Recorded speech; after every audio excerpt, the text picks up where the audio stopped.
Yo, guys, this is Alok, and welcome to the brand new episode of South Stand View. Last game of the game week, Tottenham remains to be the only unbeaten team so far in this season, of course in the Premier League. और ये game के बाद भी मुझे देखना चाहिए कि Tottenham unbeaten रहे. बहुत ही इंपॉर्टेंट फिक्चर है हमारे लिए, और अब हम इस फिक्चर के बारे में बात करेंगे. लेकिन इस फिक्चर में हिस्टोरिकली इतनी सारी चीज़ें हुई है. हमने जो लास्ट हमारा ट्रॉफी जीता है लीग कप में, वो हमने चेल्सी को हरा के जीता था. I remember that game. Jonathan Woodgate का वो जो एक हेडर गया था, जिसके वजह से हम ये गेम जीत के हमने वो ट्रॉफी जीती थी लास्ट हमारी. और कंटिन्यूसली इस फिक्चर में हमने बहुत कुछ इंटरेस्टिंग चीज़ें देखी हुई है. 2014-15 सीज़न, जो एक गेम जो हम कह सकते हैं कि टॉटनहम का कमिंग ऑफ एज गेम था. हैरी केन ने उस गेम में अपना एक स्टेटस बना लिया था. उस गेम के बाद आई थिंक लोग हैरी केन को सीरियसली लेना शुरू कर दिए थे. और वो गेम था अगेन टॉटनहम वर्सेस चेल्सी. हमने 5-3 से वो गेम जीता था. हैरी केन ने 2 गोल स्कोर करे थे, और आपको याद होगा एक गोल जो उन्होंने आउटसाइड ऑफ द बॉक्स से गोल स्कोर किया था. 2-3 प्लेयर्स को डॉच करते हुए वो लेफ्ट हैंड साइड से अंदर आके उन्होंने एक गोल स्कोर किया था. बहुत ही ब्यूटीफुल बॉटम कॉर्नर पे वो शॉट लेके.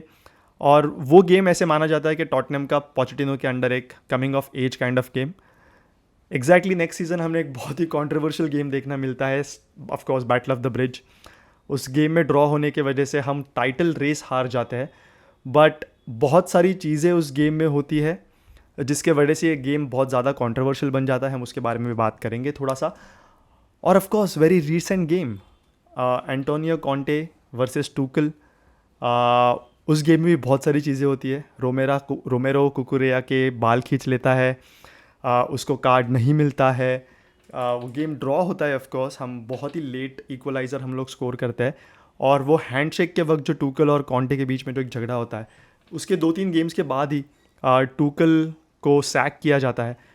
सो many things have happened in this fixture, on the field, off the field. और उसके वजह से इस गेम को एक बहुत ही अलग नज़रिए से देखते हैं हम, बोथ टॉटनहम फैंस और Chelsea fans. Although of course London rivals है, राइवलरी इतनी ज़्यादा पहले थी नहीं. आई थिंक अराउंड 90s हमने ये राइवलरी हमारी जो है वो देखनी शुरू कर दी है. और उसके पहले लाइक बहुत सारे प्लेयर्स हम टॉटनहम और चेल्सी के बीच में जाते थे. जिमी ग्रीव्स फॉर एग्जांपल, जो टॉटनहम के लेजेंड है, वो चेल्सी से हमारे पास आए हुए थे. बट पिछले कुछ सीजन में, specially after Roman Abramovich took over, Tottenham and Chelsea stop doing the business together. वो उसका एंगल भी इतना ज़्यादा इंपॉर्टेंट वे से इसमें आ जाता है. सो it's very interesting to see how these things pan out off the field, and then rivalry increases on field because of that. But फिलहाल अगर हम सिर्फ इस गेम के बारे में बात करें, Chelsea currently 13th in the league है 12 पॉइंट्स के साथ. और Tottenham of course second in the league है at this point of time with 26 points, only 1 point below City. अगर हम ये मैच जीत जाते हैं तो हम उनके ऊपर 2 पॉइंट का एक गैप बना लेंगे. Arsenal have lost, Liverpool almost lost, but of course they have dropped points. तो हम एक बहुत ही इंपॉर्टेंट लीड बना लेंगे हमारे टाइटल राइवल्स के साथ. हम अभी भी नहीं कह रहे कि हम टाइटल रेस में हैं, but beginning of the season में एक ऐसा गैप बनाना बहुत इंपॉर्टेंट होता है if you want to achieve something in the league. तो ये सारी चीज़ों की वजह से आई थिंक इस फिक्चर का जो एक इम्पॉर्टेंस है वो और भी ज़्यादा बढ़ गया है. और एक चीज़ की वजह से ये जो फिक्चर का इम्पॉर्टेंस बढ़ गया है वो of course manager Mauricio Pochettino. Battle of the bridge में जब झगड़े शुरू हो गए तो आपको याद होगा रोज और विलियन के बीच में थोड़ा सा झगड़ा शुरू हो गया था. But Pochettino went on to the pitch and tried to separate them. Willian pushed him, Diego Costa pushed Pochettino, और उसके वजह से और भी ज़्यादा गर्म हो गई सारी चीज़ें. सेम पोचेटिनो जिन्होंने कहा था कि I consider Chelsea to be a bigger rival to Tottenham than Arsenal, वो आज चेल्सी को मैनेज कर रहे हैं. अराउंड द गेम पिछले 2-3 दिनों में पोचेटिनो की तरफ से कुछ बहुत ही वियर्ड स्टेटमेंट्स भी आ चुके हैं. ऐसे लग रहा है कि वो एक पुराना प्यार होता है हमारा जिसको हम भूल नहीं पाते. और आप जो किसी और से शादी करते हो तो भी आप कहते हो कि मेरा पहला प्यार तो मेरा पहला प्यार ही रहेगा. उस हिसाब से कुछ स्टेटमेंट्स आ रहे हैं. वो कह रहे हैं कि अगर आगे जाके मुझे टॉटनहम को मैनेज करने का मौका मिला तो मैं ज़रूर ले लूँगा. ऑफकोर्स कॉन्ट्रोवर्शियल क्वेश्चन पूछा गया था मैट लॉ की तरफ से, but I think around this fixture Pochettino ये शायद अवॉइड कर सकते थे. उन्होंने ये भी कहा है कि अब तक चेल्सी फैंस के साथ वो कनेक्शन बन नहीं पाया है जैसे टॉटनहम फैंस के साथ बन गया था. ये सारी चीज़ें जो ऑफ द फील्ड होती है ऑफकोर्स मैटर करती है eventually on field. Jesus Perez ने कुछ ट्वीट्स किए हुए हैं जहाँ पे उनकी लड़कियाँ टॉटनहम की जर्सी और चेल्सी की जर्सीज पहन के है. बहुत वियर्ड चीज़ें हो रही है आजू बाजू. आप देखोगे टॉटनहम ने पिछले कुछ सीज़न में 3 चेल्सी मैनेजर्स को 3 एक्स चेल्सी मैनेजर्स को हायर किया था. वो है ऑफकोर्स आंद्रे विलाबोआ, देन ऑफकोर्स जोसे मोरिन्यो, एंटोनियो कॉन्टे. इन मैनेजर्स ने ऑफकोर्स जब वो टॉटनहम में थे तब एटलीस्ट चेल्सी के बारे में कुछ इतनी पॉजिटिव चीज़ें नहीं कही थी. They know what the dynamics are. Pochettino looks a little off in this particular case, but उसका इम्पैक्ट कितना पड़ेगा उस गेम में I don't think so, because the players and the managers will look at this game very professionally. अगर हम Tottenham की बात करें सिर्फ इस सीज़न में, बहुत ही बढ़िया तरीके से फुटबॉल हम खेल रहे हैं. अटैक जिस तरह से हम कंटिन्यूसली बिल्ड करते जा रहे हैं, एक हाईलाइन के साथ जो हम खेल रहे हैं, चेल्सी को हम बहुत सारी तकलीफ दे सकते हैं इस सेटअप के वजह से. चेल्सी को इस गेम में एक 15-20 मिनट का एक पैच मिलेगा, of course not in consecutive minutes, but overall in these 90 minutes Chelsea will probably have those 15 minute patches spread across those 90 minutes जहाँ पे वो हमें हर्ट करने की कोशिश कर सकते हैं. अगर वो जो पैच है वो अगर हमने वेदर आउट कर लिया तो I don't see why we can not come from this game with all 3 points. हमारा अटैक की अगर हम बात करें, ब्रेंडन जॉनसन वापस आ गए हैं, सॉन है, कुलुसेव्स्की है, मैडिसन, ये चारों लोग हमारे अटैक में बहुत ही इंपॉर्टेंट रोल प्ले करने वाले हैं.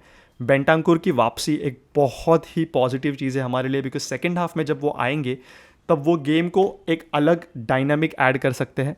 And that's something that we have been missing so far in closing out a few games towards the end of the game. तो ये भी आई थिंक मेरे लिए बहुत इंपॉर्टेंट है. सार और बिसुमा दोनों ने स्टार्ट करना चाहिए किसी भी हालत में. एक बहुत ही सेटल्ड पेयर लग रहा है वो मेरे मिडफील्ड में.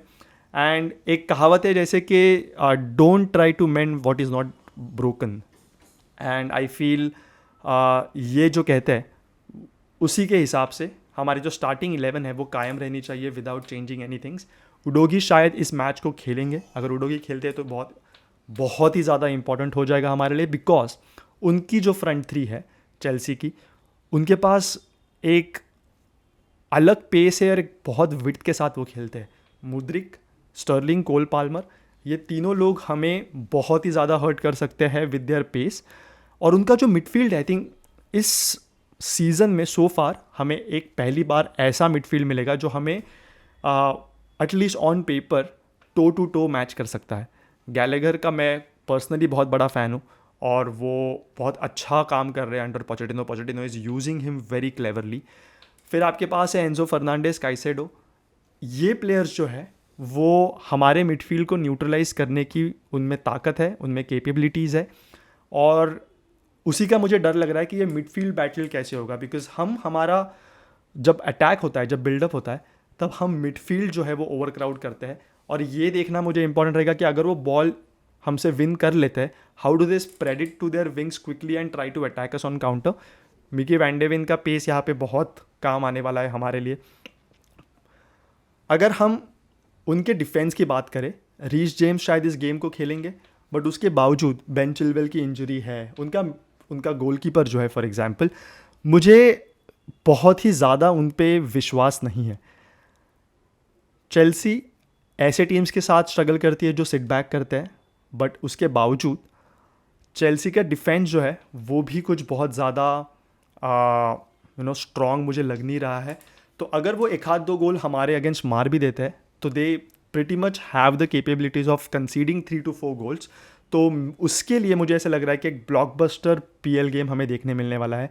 ये गेम शायद 3-2 4-2 के हिसाब से भी हो सकता है. आई पर्सनली फील कि it's going to be a 3-1 to Tottenham with Maddison, Romero and Son to be on the score sheet is what I believe.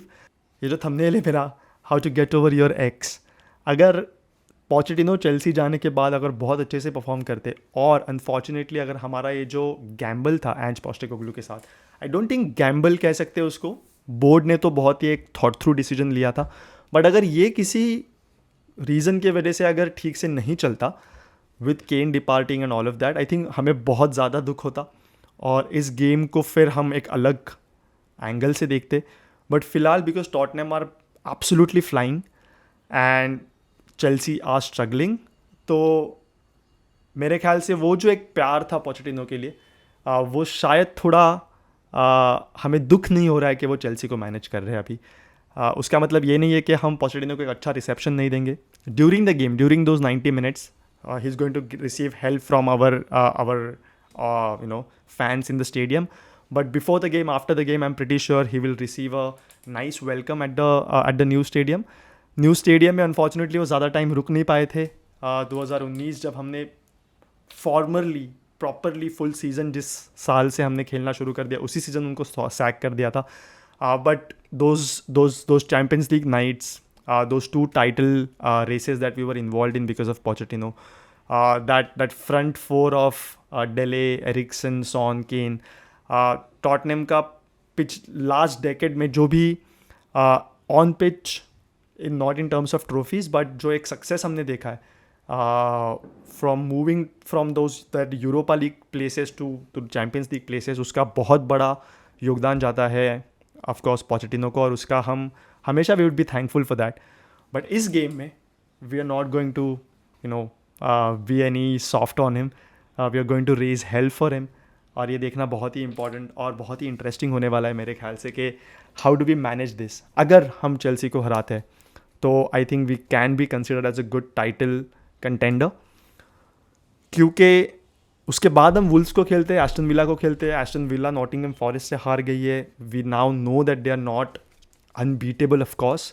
Newcastle City are the only two teams that I feel इस season जो हमें थोड़ा तकलीफ दे सकती है. But apart from that I feel if we win against Chelsea, our next 4 games में से हमारे वुल्व्स, एस्टन विला और सिटी जैसे गेम्स, हम उसमें भी एक सिटी छोड़े तो बाकी 2 गेम्स जीत सकते हैं. And we will create a nice momentum for us going into that December, that Christmas holiday period, new year period. तो I feel 3 points are must. But अगर हम पॉइंट्स ड्रॉप भी करते हैं तो मिनिमम अ ड्रॉ, क्योंकि then will be level on points with City. Arsenal have dropped points, so of course they are now 2 points behind us today. But come tomorrow, अगर हम ये draw भी करते हैं, they will be 3 points behind us. Liverpool will be 3 points behind us, and that will give us a nice cushion going into our Wolves game, going into that international break. Let's see what happens. Come on, you Spurs.